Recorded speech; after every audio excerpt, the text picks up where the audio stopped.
Captain Ji-won Kim stood on the bridge of the UES Harmony, watching the stars through the main viewing screen. Her hands were steady on the command chair's armrests, but her heart was beating fast. Today was the day humanity would meet aliens, for the first time. Real aliens. Not the movies or books she grew up with, but actual living beings from other worlds. The ship was quiet except for the soft hum of the engines. Her crew was at their stations, waiting. Everyone knew this moment would change everything for the human race. No pressure at all, Ji-won thought to herself with a small smile. Captain, called Minho Park from his station near the back of the bridge. He was the ship's language expert, the man who would help them talk to whatever they found out here. I'm getting something on the long-range communications array. It's definitely artificial. Definitely not from Earth. Ji-won felt her stomach flip. Put it through the translators. Let's see what our new neighbors have to say. The message came through, as text on the main screen. The computer had worked hard to turn alien sounds into human words. What appeared made Ji-won frown. Greetings to the newcomers from the small blue world. The Galactic Confederation acknowledges your attempt to reach beyond your tiny sphere. We understand that primitive species often struggle with the vast complexities of space travel and diplomatic protocol. Perhaps with sufficient effort and dedication, you might eventually try harder to be worthy of our attention. We await your response, with appropriate patience. The bridge went silent. Ji-won read the message again, then a third time. Each time, it sounded more insulting. Did they just call us primitive? Asked Yuna Lee from the tactical station. Her voice was calm, but Ji-won could hear the edge in it. Yuna had been a soldier before joining the diplomatic mission. She didn't. Like being talked down to? I think they did, said Do-hyun Choi from the engineering console. He scratched his head and looked confused. Are they always this rude to new species? Because that's not very friendly. Minho was staring at his translation screens, checking the alien language patterns. The word they used for primitive is interesting. It's not exactly an insult in their language, but it's not polite either. And this phrase about trying harder, it shows up a lot in their diplomatic communications. I think this might be normal for them. Ji-won stood up and walked closer to the main screen. She had spent 2 years preparing for this moment. Earth's best scientists, diplomats, and military officers had trained her crew. They had studied every possibility, every scenario they could think of, but nobody had prepared them for aliens who sounded like a disapproving teacher talking to a failing student. What's our standard response protocol for first contact? She asked. Show respect, express gratitude for communication, offer friendship and trade, Yuna recited from memory. Basically, be as polite and humble as possible. Right. Ji-won nodded. That's what every new species probably does when they get a message like this.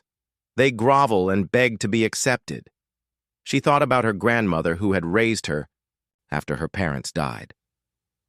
The old woman had taught her something important. When someone tries to make you feel small, don't make yourself smaller. Stand up straight and show them what you're really made of. Minho, what do we know about their culture from this message? The language expert was quiet for a moment, studying his screens. They seemed to value hierarchy. The way they phrase things suggests they see themselves as superior. The appropriate patience part is interesting. It implies they're doing us a favor by talking to us at all. So they expect us to be grateful and submissive, Ji-won said. That would be my guess, yes. Ji-won walked back to her command chair. She thought about all the movies where humans met aliens and immediately started apologizing for existing. She thought about the diplomatic training that told her to be humble and grateful. Then she thought about her grandmother again, and about the human spirit that had taken them from caves to the stars in just a few thousand years. I want to send a response, she said. Captain? Minho looked worried. We should probably contact Earth first. Get approval from the diplomatic corps. No time. They're waiting for an answer, and first impressions matter. She sat down and looked at her crew. I need you all to trust me on this. Yuna turned in her chair to face her. What are you thinking? I'm thinking that if these aliens want to play the condescension game, they picked the wrong species to try it on. Humans invented passive-aggressive communication. We've been perfecting it for thousands of years. Do-yun laughed, despite the tension.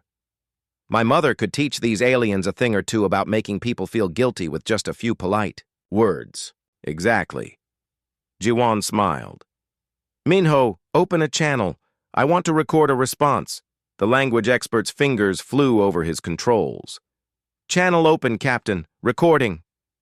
Ji-won stood up, straightened her uniform, and looked directly at the camera. When she spoke, her voice was perfectly polite, warm, and friendly. But underneath the pleasant tone was something else. Something that said she wasn't impressed. Greetings to the Galactic Confederation. How thoughtful of you to take time from your busy schedule to welcome us. We truly appreciate your constructive feedback about our efforts to reach the stars. It's always refreshing to meet people who care enough to offer such detailed guidance to newcomers. We look forward to showing you how things are done properly where we come from. Your patience is noted and will be remembered. We await your invitation. To continue this delightful conversation, she nodded to Minho, who stopped the recording. The bridge was quiet again. Captain, Yuna said slowly, that was the most polite, go screw yourself, I've ever heard. Thank you. I've been practicing. Do-yun was grinning. Did you just threaten them while thanking them for insulting us? I prefer to think of it as offering them a learning opportunity. Ji-won sat back down. Send it, Minho. The message went out into space, traveling faster than light toward whoever had sent the first communication. Now they would wait and see how the Galactic Confederation responded to humans who didn't follow the script. Captain, Minho said after a few minutes, I'm reading their response protocols. According to their standard procedures, new species usually respond with submission and requests for guidance. They have specific templates for dealing with grateful primitives who know their place. I don't think we fit their template, Yuna observed. No, we don't. Ji-won looked out at the stars again. And that might be exactly what the galaxy needs. 20 minutes later, Minho's console lit up with an incoming message. The translation appeared on the main screen almost immediately. The Confederation acknowledges your response. Your unique communication style has been noted. We invite you to the capital world of Velthari Prime for evaluation and proper introduction to galactic society. Transport coordinates are attached. Do not delay unnecessarily. Ji-won read the message and smiled. Even in translation, she could feel the confusion behind the words. These aliens weren't used to being challenged, even politely. They want to meet us face to face, she said. Sounds like they want to put us in our place, Yuna replied. Maybe, or maybe they're curious about the species that just broke their script. Ji-won looked at her crew. Well, people, looks like we're going to make history. Again. As the Harmony changed course toward the coordinates in the message, Ji-won wondered what they would find at Velthari Prime. She had a feeling that humanity's introduction to galactic society was going to be very different from what either side expected. The stars seemed brighter somehow as they jumped to faster-than-light speed. Behind them, Earth continued spinning, unaware that their representatives had just fired the first shot in a war of politeness that would change the galaxy forever. Ji-won settled back in her command chair and tried not to smile too widely. Her grandmother would have been proud. The UES Harmony dropped out of faster-than-light travel near Velthari Prime, and Ji-won Kim felt her breath catch in her throat.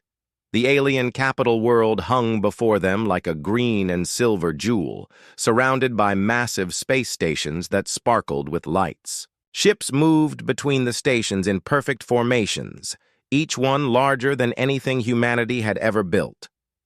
Well, said Do-yun Choi from his engineering station, they certainly know how to make an impression. Minho Park was busy at his translation console, listening to the flood of communications coming from the planet and stations. Captain, I'm picking up dozens of different languages. The computer is struggling to keep up with all the translation requests. How many species are we talking? About? Jiwan asked. At least 12 different language families, maybe more. This isn't just the Velthari homeworld. It's like a galactic meeting place. Yuna Lee was studying the tactical displays. Captain, we're being scanned. Multiple ships are running detailed sensor sweeps on us. They're being very thorough. Before Jiwan could respond, a new voice came through the communications system. The translator worked quickly to turn alien words into English. Human vessel Harmony. You are directed to Docking Bay 77 Alpha. A Confederation escort will guide you. Do not deviate from the assigned route. Your primitive navigation systems may find our traffic patterns confusing. Ji-1 looked at her crew and raised an eyebrow. Primitive navigation systems? Our navigation. Computer could probably run their entire traffic control system, Do-hyun muttered.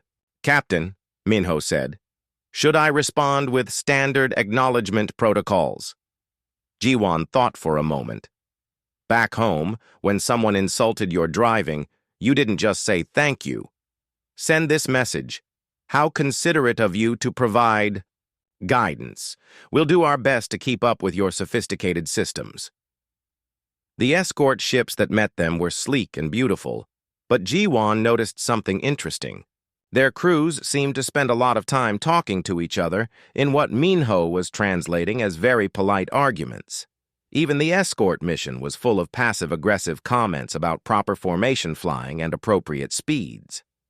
When they docked at the massive station, Ji-1 and her team were met by a delegation of aliens that looked like they had stepped out of a fashion magazine.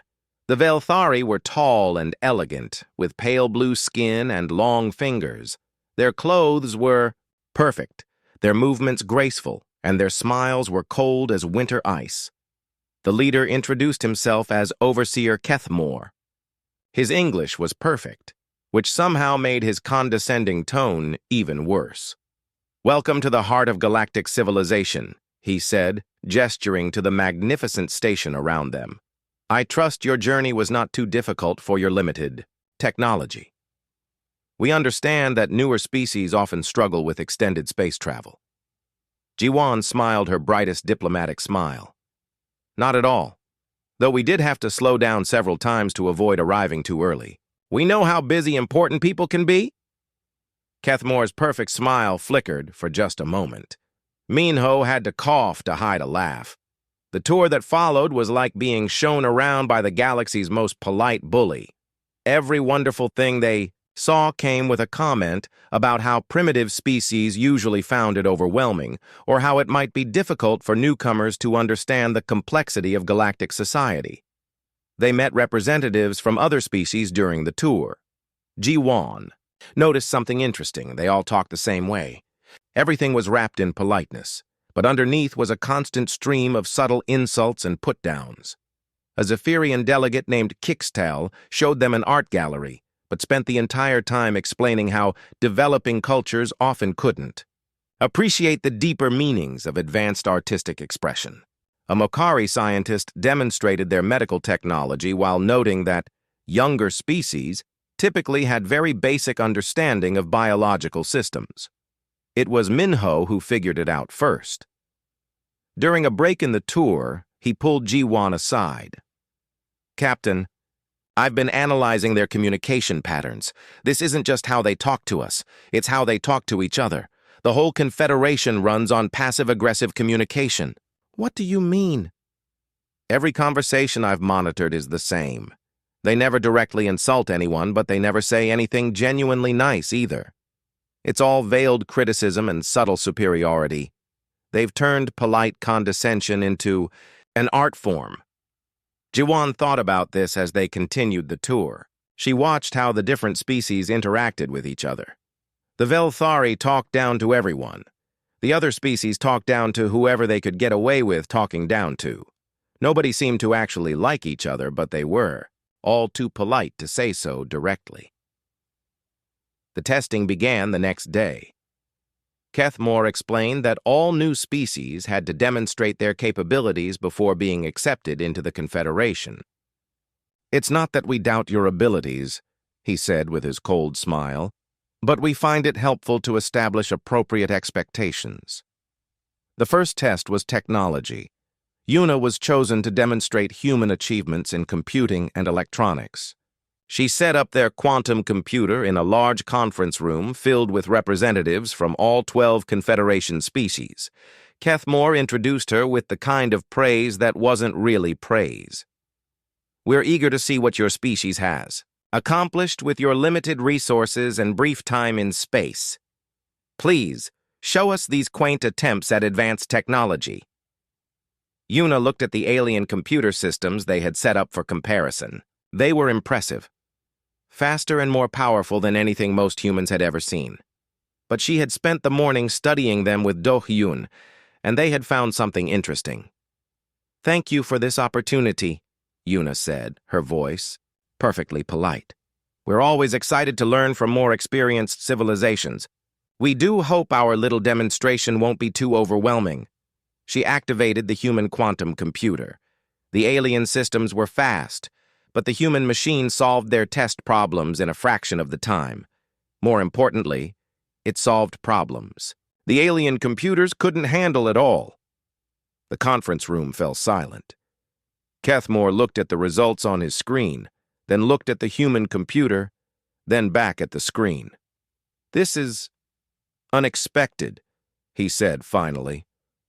"Oh, we do try to keep up," Yuna replied sweetly, "though we understand if our approach seems a bit aggressive compared to your more traditional methods." Ji-won watched the faces of the other species representatives. Some looked surprised, others impressed. A few looked like they were trying not to smile.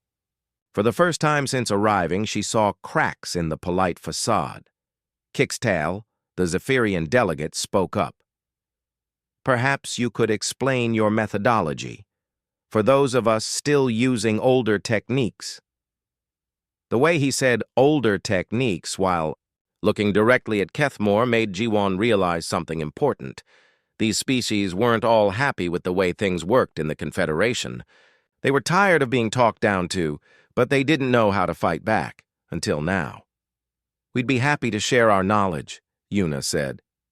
"Though I'm sure experienced civilizations like yours will improve on our basic designs very quickly." That evening, back in their quarters aboard the Harmony, Ji-won's team compared notes on the day. "Did you see their faces when Yuna's computer outperformed theirs?" Do-hyun asked. Kethmore looked like someone had told him his art collection was fake. "The other species were more interesting," Minho observed. "I think some of them enjoyed watching the Velthari get shown up, even politely." Yuna was studying reports on her tablet. "Captain, I've been analyzing their technology. It's good, but it's not as advanced as they pretend. I think they've been coasting on past achievements for a while." "What do you mean?" "Their computer systems are elegant and efficient, but they're also old, like really old. They haven't had major innovations in decades, maybe centuries." She looked up from her tablet. "I think they've been so busy managing their hierarchy and talking down to each other that they've forgotten how to actually improve things." Ji-won nodded slowly.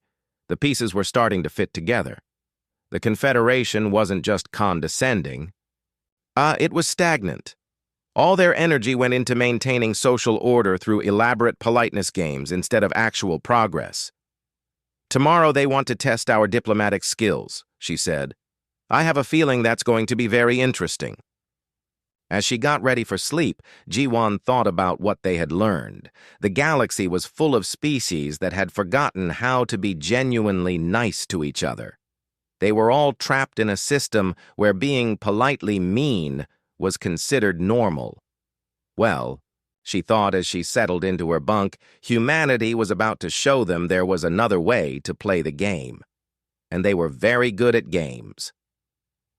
The next day would bring new challenges and new opportunities to teach the galaxy that passive-aggressive communication was a two-way street. Ji-won fell asleep smiling, already planning her next move in the politeness war. The second day of testing began with what Overseer Kethmore called diplomatic evaluation. Ji-Won Kim and her team were led to an elegant chamber filled with comfortable chairs arranged in a circle. Representatives from all 12 Confederation species sat waiting, their faces showing the kind of polite interest that promised trouble. Today we will assess your species' ability to communicate appropriately with civilized beings, Kethmore announced. His tone suggested he expected this to be a very short test. We will present various scenarios that require delicate handling. Please try your best to respond with suitable wisdom. Ji-Won settled into her chair and looked around the circle. She recognized most of the faces from yesterday's technology demonstration. The Zephyrian delegate Kixtal gave her what might have been an encouraging nod. The Mokari representative looked curious. Everyone else seemed to be waiting for the humans to embarrass themselves. The first scenario, Kethmore continued, involves trade negotiations between two member species. The Thorkai wish to purchase mineral rights from the Nexari, but the Nexari feel the offered price is insufficient. How would humanity suggest resolving this delicate situation? Before Ji-Won could answer, she watched the two species representatives demonstrate the proper way to handle the negotiation. The Thorkai delegate spoke first. We deeply appreciate the Nexari's generous consideration of our humble request.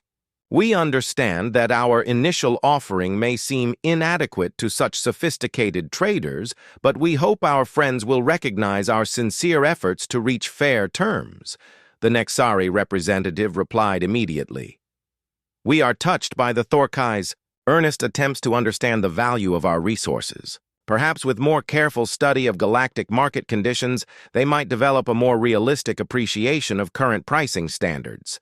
Back and forth it went, each species politely explaining why the other was wrong while never actually saying so directly. After 10 minutes of elaborate verbal dancing, nothing had been accomplished except making both sides feel insulted. Kethmore turned to Ji-Won with his cold smile. Now, how would your species approach this challenging situation? Ji-Won had been watching the demonstration with growing amazement. These people had turned simple business negotiations into elaborate insult competitions. She stood up and walked to the center of the circle. Well, she began, where I come from, we might start by asking what both sides actually want instead of spending 20 minutes explaining why everyone else is stupid. The room went completely silent. Several representatives looked shocked that someone had used the word stupid in a diplomatic setting. Ji-Won continued, her voice friendly and conversational. The Thorkai need minerals. The Nexari want fair payment, so let's figure out what fair means. What do similar minerals cost in other systems? What are the mining difficulties? How urgent is the Thorkai need? Basic questions with actual answers, she turned to the Thorkai representative. What's your budget range? Not your opening offer, your real budget. The alien looked confused. We don't typically discuss such direct numbers in preliminary discussions. Why not? You're here to buy something. They're here to sell something. The price is literally the only thing you need to agree on. Ji-Won looked around the circle. Unless you all enjoy spending months dancing around simple questions, the Nexari representative spoke up hesitantly. But the protocols require proper respect for cultural sensitivities and traditional negotiation frameworks. Whose protocols?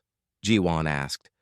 Because it sounds like your protocols are designed to make simple problems take forever to solve. Kethmore's smile was becoming strained. Perhaps the humans could demonstrate their approach with more traditional diplomatic language? Sure, Ji-Won said cheerfully. I'll translate it into your style. She cleared her throat and put on her most diplomatic voice. We deeply appreciate the sophisticated complexity of Confederation negotiation traditions. However, we humbly suggest that perhaps there might be value in occasionally considering whether these time-honored approaches actually accomplish anything useful or if they simply provide opportunities for everyone to feel superior while problems remain unsolved. The silence that followed was different from before. Several representatives were staring at Jiwon with expressions she couldn't quite read. Kixtal was definitely trying not to smile. That was... Kethmore searched for words. Very direct. Thank you. We try to be helpful. Jiwon sat back down. What's the next scenario? The testing continued for hours. Each scenario followed the same pattern. The Confederation representatives would demonstrate their elaborate, polite methods that accomplished nothing. And then Jiwon or one of her team would suggest something practical. When they presented a territorial dispute, Minho Park asked why they didn't just survey the actual resources in the disputed area before arguing about who owned what. When they showed a complex trade agreement, Do-hyun Choi wondered why they needed 40 pages of diplomatic language to say, "We'll trade metal for food." When they demonstrated proper protocol for addressing grievances between species, Yuna Lee suggested they might save time by actually listening to what people were complaining about instead of arguing over whose feelings were more hurt. By the afternoon, something interesting was happening. The other species representatives were starting to ask questions. When you say, survey the resources, the Mokari delegate asked Minho, do you mean actually send ships to look, rather than consulting? Historical records and traditional territorial claims? That's exactly what I mean, Minho replied. Old records might be wrong. Physical surveys tell you what's actually there. But that would require cooperation between the disputing parties, Kixtal observed. They would have to work together, instead of arguing about who has the right to exclude the other. Yes, Yuna said. Crazy idea, I know. Working together to solve problems instead of fighting about who gets to cause them. Kethmore was looking increasingly uncomfortable. These suggestions are very unorthodox. The Confederation has maintained stability for centuries using established protocols. Has it, though? Jiwon asked. Because from what we've seen, you have the same disputes over and over again. The same trade negotiations that never quite get resolved. The same territorial arguments that go on for decades. That's not stability. That's just organized stagnation. The words hung in the air like a challenge. Jiwon could see she had hit something important. The other representatives were looking at each other in ways that suggested they had been thinking. Similar thoughts, but never dared to say them. A new voice spoke up from across the circle. It was the Kithara delegate, an insect-like being who had been silent all day. The human raises an interesting point, she said carefully. Our current dispute with the Velthari over shipping routes has been ongoing for 12 years. Perhaps traditional approaches are not always the most efficient. Kethmore turned to stare at her. The Kithara dispute requires delicate handling due to the complex cultural implications. Or, the Kithara delegate continued, her voice growing stronger, it requires someone to admit that the current routes are stupid, and we should redesign the whole system for maximum efficiency instead of maximum respect for ancient treaties that don't make sense anymore. Jiwon felt the shift in the room like a physical thing. The other species were starting to speak up, to question the elaborate dance of politeness that kept everything locked in place.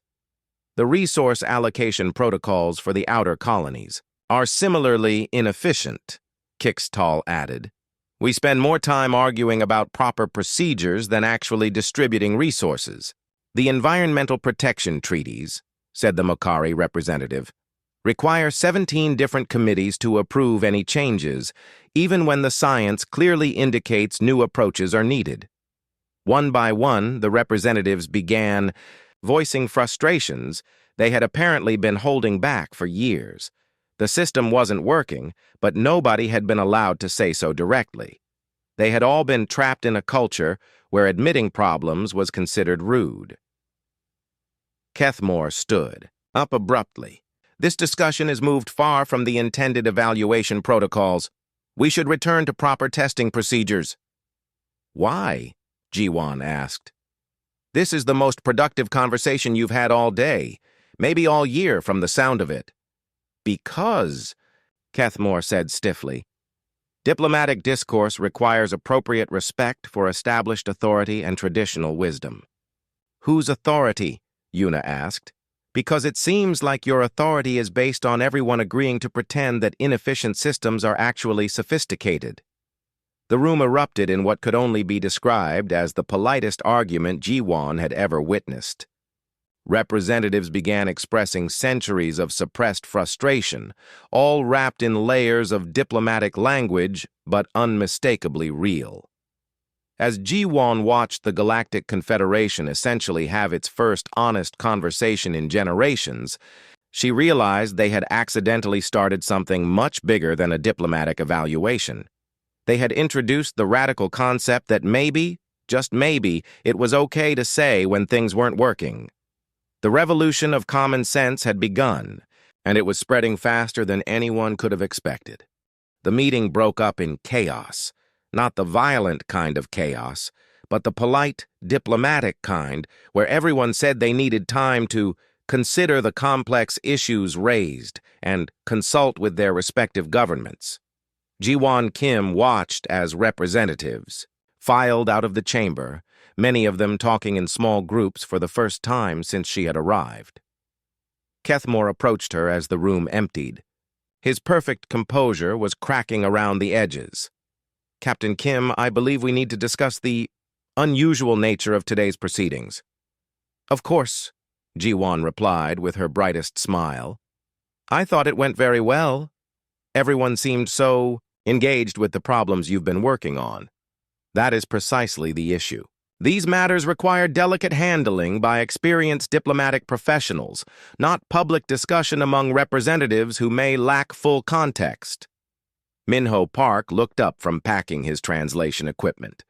You mean you prefer it when people don't talk to each other about their problems? I mean, Kethmore said with strained patience, that galactic governance requires appropriate channels and proper procedures. Today's discussion circumvented established protocols. Yuna Lee joined the conversation. Maybe your protocols are the problem, because from where I sit, you've been using proper procedures to avoid solving anything for centuries. Kethmore's pale blue skin took on a slightly purple tint. The Confederation has maintained peace and stability across dozens of star systems. Our methods have proven effective. Have they? Do-Yun Choi asked, looking up from his engineering tablet. Because I've been analyzing your resource distribution data, and you've got colonies that have been requesting infrastructure improvements for decades. Your stable system seems to be really good at maintaining problems instead of fixing them. The Velthari Overseer's composure finally cracked completely. Your species has been in space for barely a century. You have no understanding of the complexities involved in managing galactic civilization. Perhaps it would be wise to show appropriate humility when discussing matters beyond your experience. The temperature in the room seemed to drop several degrees. Ji-won felt her diplomatic smile become very real and very dangerous. How thoughtful of you to remind us of our limitations, she said sweetly. We certainly wouldn't want to accidentally solve any problems that have been carefully maintained for so long. Before Kethmore could respond, Kixtal entered the chamber. The Zephyrian delegate looked agitated in a way that suggested important news. Overseer Kethmore, he said formally, the Zephyrian High Council has requested immediate consultation regarding the matters discussed today. They wish to review certain long-standing agreements in light of new perspectives. Kethmore stared at him. The High Council wishes to review treaties. Which treaties? All of them, Kixtal replied. Starting with the trade agreements that have locked Zephyrian shipping into inefficient routes for the past 80 years. More representatives began returning to the chamber, each bringing similar news. The Mokari government wanted to renegotiate their environmental protocols. The Kithara were demanding immediate resolution of their shipping dispute. The Thorkai had already sent new mineral survey teams to 3 disputed territories. This is highly irregular, Kethmore protested. Changes to established agreements require formal proposal periods, committee reviews, and gradual implementation schedules. Or, said the Mokari representative, we could just fix the things that are broken and move on with our lives. Jiwon watched the scene unfold with growing amazement. In less than one day, humanity's approach to problem-solving had spread through the Confederation like a virus, a helpful virus that made people want to actually accomplish things. That evening, back aboard the Harmony, Jiwon called an urgent conference with Earth. The communication delay meant real-time conversation was impossible, but she needed to report what was happening. Command, this is Captain Kim reporting from Velthari Prime. The situation has developed in unexpected ways. The Galactic Confederation appears to be experiencing what I can only describe as an outbreak of common sense, and we seem to have caused it. She explained the day's events while her crew added details. When they finished recording the message, they settled in to wait for Earth's response. Captain, Minho said, I've been monitoring Confederation communications. The governments of at least 6 species have called emergency sessions. They're all discussing the same things: efficiency, direct communication, practical solutions. Is that good or bad? Do-Yoon asked. For the galaxy? Probably good. For the Velthari power structure? Definitely bad. Yuna was studying tactical displays. I'm reading increased military communications from Velthari Command. They're moving ships. Ji-won felt a chill. Military ships? Where? Positioning around the capital system. And they're sending messages to all Confederation members about the importance of maintaining stability and traditional order. Before anyone could respond, an urgent communication came through from Kethmore. His image appeared on the main screen, and he looked like a man who had been awake for 3 days straight. Captain Kim, the Confederation leadership requires immediate private consultation with your delegation. The situation has become complex. We'll be right over, Ji-won replied. An hour later, they found themselves in a much smaller, more private chamber deep within the Velthari administrative complex. This time, only the senior Velthari leadership was present, along with what appeared to be military advisors. Captain Kim, said High Overseer Velthane, a Velthari who made Kethmore look young and inexperienced, your species has created a significant disruption in galactic order. This cannot be allowed to continue. The words were still polite, but the threat underneath was clear as crystal. I'm not sure I understand, Ji-won replied carefully. We've simply participated in the evaluation process you requested. You have encouraged member species to question established agreements and protocols. You have undermined the authority, structures that maintain peace across the galaxy. This amounts to sedition disguised as diplomacy. Yuna shifted slightly in her chair, a movement that put her closer to her sidearm. Are you saying that suggesting solutions to problems is sedition? I am saying that your interference in Confederation governance will not be tolerated. Velthane leaned forward. Your species will cease these disruptive activities immediately, or face the consequences. The room fell silent. Ji-won looked around at the Velthari leadership and their military advisors.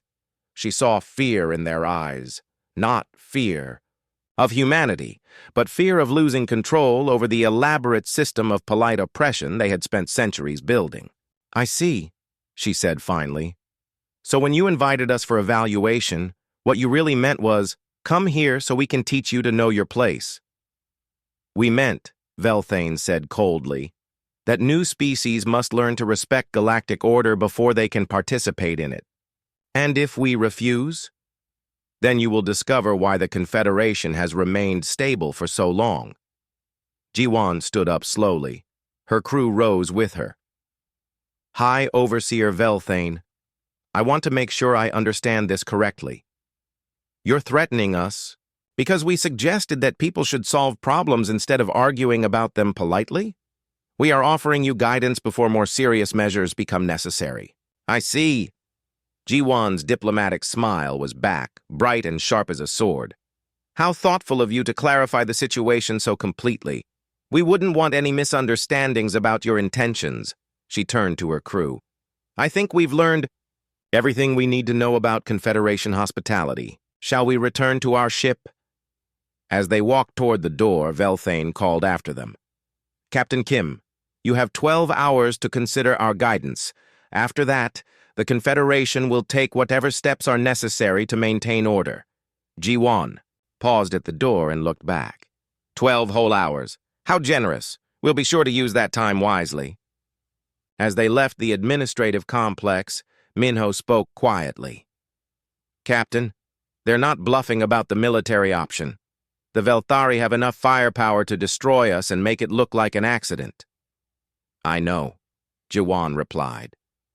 But they've made one critical mistake. What's that?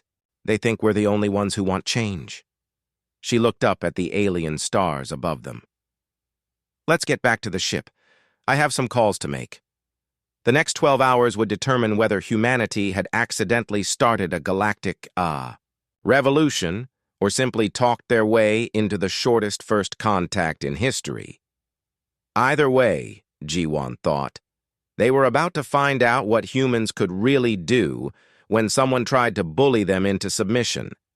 The Velthari were about to learn that threatening humanity was the fastest way to discover just how creative humans could be when properly motivated. Back aboard the UES Harmony, Ji-Won Kim stood in the communications center and looked at the faces of her crew. They had 11 hours before the Velthari ultimatum expired, and she could see the tension in everyone's eyes.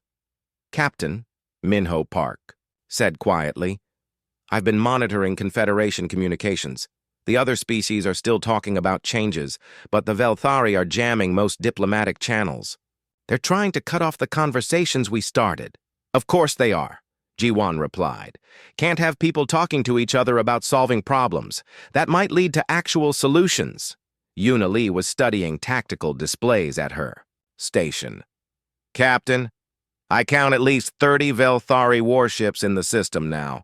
They're not hiding their intentions anymore. Do-Yun Choi looked up from his engineering console. I've been analyzing their ship designs. They're powerful, but they're also old. Really old. Like their computers, they haven't updated their military technology in decades. That's interesting, but 30 ships is still 30 ships, Yuna pointed out. We're good, but we're not that good. Ji-Won walked to the main viewing screen and stared out at the alien stars. Her grandmother's voice echoed in her mind again, telling her that bullies only understood one thing, someone willing to stand up to them.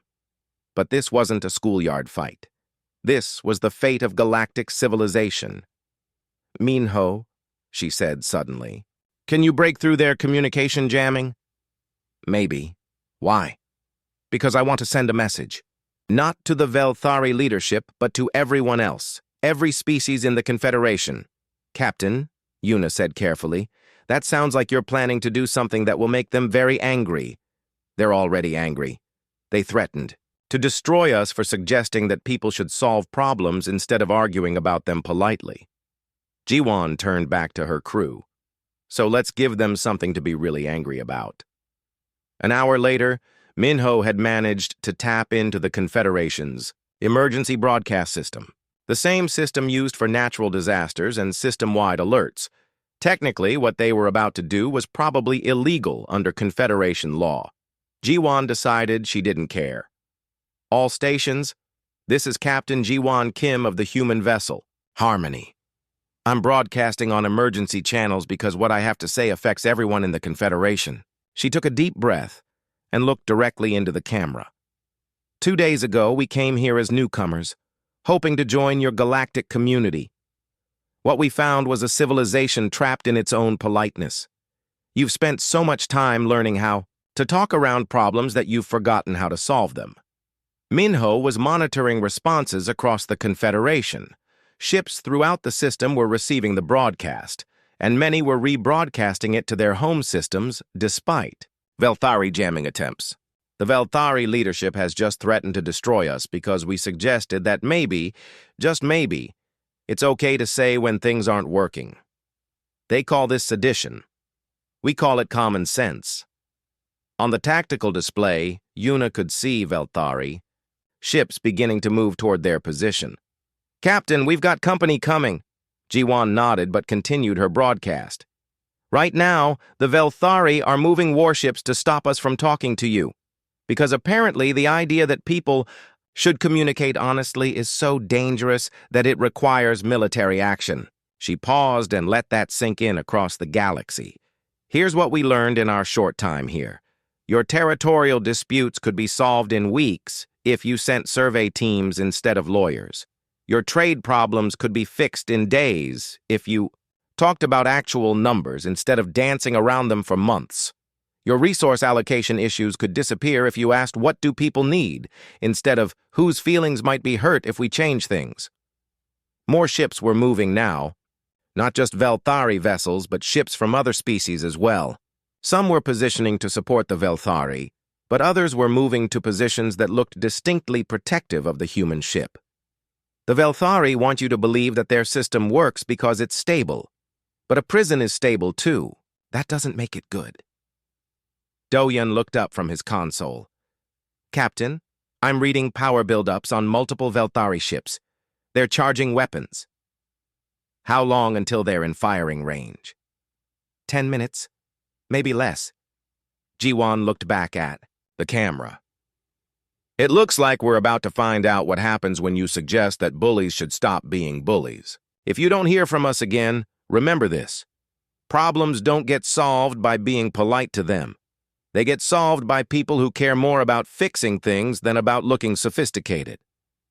She was about to end the broadcast when Minho suddenly straightened at his station. "Captain, I'm receiving multiple communications. Ships from 6 different species are requesting permission to escort us out of the system." "What?" "The Zephyrian fleet contingent, 3 Mokari vessels, 2 Cathara ships, and what looks like the entire Thorkai mining fleet. They're all offering protection." On the viewing screen, Jiwon could see ships moving into formation around the Harmony. Not aggressive formations, but definitely protective ones. "Captain Kim," came a voice over the communications system. It was Kixtal from the Zephyrian delegation. "The Zephyrian High Council has voted to withdraw from Confederation membership if any action is taken against your vessel. We are no longer willing to participate in a system that threatens people for suggesting improvements." Another voice joined the channel. "The Mokari Collective concurs. We have endured centuries of inefficient governance disguised as sophistication. No more." More voices added their support. The Cathara, the Thorkai, even some species Jiwan hadn't. Metweir broadcasting their refusal to accept Velthari threats. Yuna was staring at her tactical display in amazement. "Captain, half the Confederation fleet just switched sides. The Velthari still have more ships, but this isn't the overwhelming advantage they thought they had." High Overseer Velthane's voice cut through the communications chaos. "This is illegal rebellion against legitimate authority.